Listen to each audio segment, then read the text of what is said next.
Galactic Civilizations IV Supernova has received a new update, version 2.9, named Starview, so called for its focus on experience as a whole, alongside the usual bug fixes, gameplay balancing, and more. The Your Singularity have received an upgrade in the shape of a whole new set of ship models for their fleets. From the humble probe to the mighty dreadnought, these new Your ships menace with spikes of chrome and a sinister cybernetic theme. These insidious droids will continue their crusade of extermination against all sentient life in the flashiest vessels in the galaxy. Meanwhile, if you prefer the older look, the legacy Your ship models are still available for use when playing the Your or one of your own Alien GPT custom civilizations. The shipyard can now be accessed via a dedicated Manage button.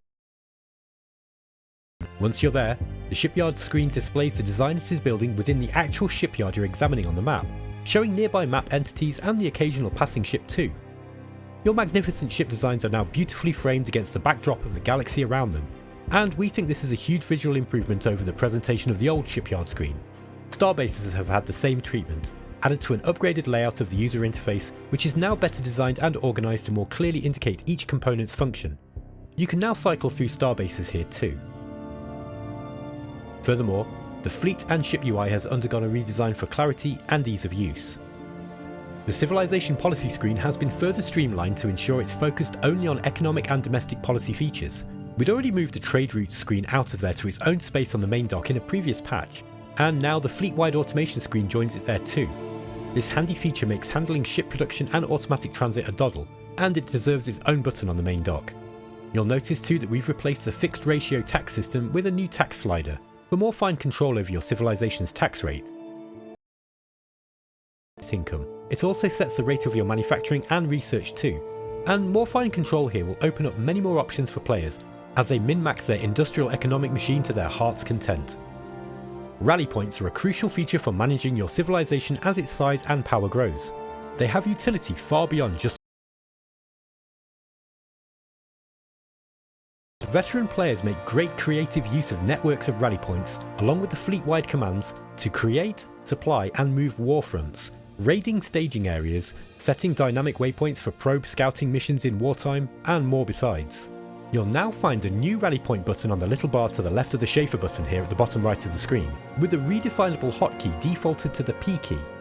This will greatly speed up the creation and accessing of rally points in the game. Many tooltips and other feature descriptions have been rewritten, either to replace outdated and incorrect information or to properly clarify their in-game effects for ease of use.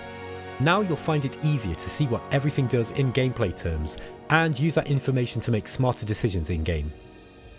Since Supernova's release, there have been many improvements and changes made to the research system to bring it into line with other gameplay changes and additions. Consequently, there were some obsolete and unused text starting to accumulate in the tech tree. We've removed these deprecated texts now and made some small adjustments to others to facilitate better decision making in this area. We've also updated and improved the tech icons used to represent various technologies too. As always, there are many balance and bug fix changes coming in with Starview, and here are just a few of the most requested issues. Artifacts, events and executive orders have all been subjected to a substantial balancing pass and have had their textual descriptions clarified to pinpoint exactly what it is they do in game. Older events in particular have benefited well from this, ensuring that they're kept relevant and well balanced with newer game features introduced in. Vestron citizens will no longer lay eggs inside non-food consuming citizens. Onyx sign trophy neighbours. This makes sense as the Vestron obviously can't eat inorganic stuff, and opens up some interesting strategic considerations for the player, who may find it useful to integrate some Your, Onyx or Conscious clouds into their Vestron empire to boost their civilization's performance in new ways.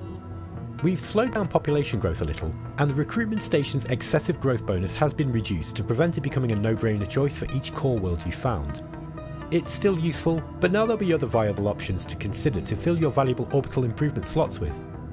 Meanwhile, your citizens now cost less manufacturing points to create, and so giving your neighbours the gift of easier too.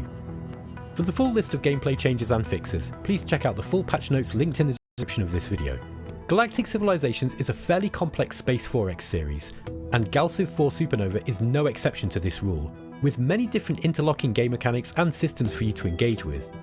We recognise the importance of a smooth user experience in strategy gaming, and that players should have easy access to all the tools and information they need whenever they need it. We hope that these improved user interface updates, along with the other fixes and changes, will make Civilizations easier and more fun for you all. Cheers!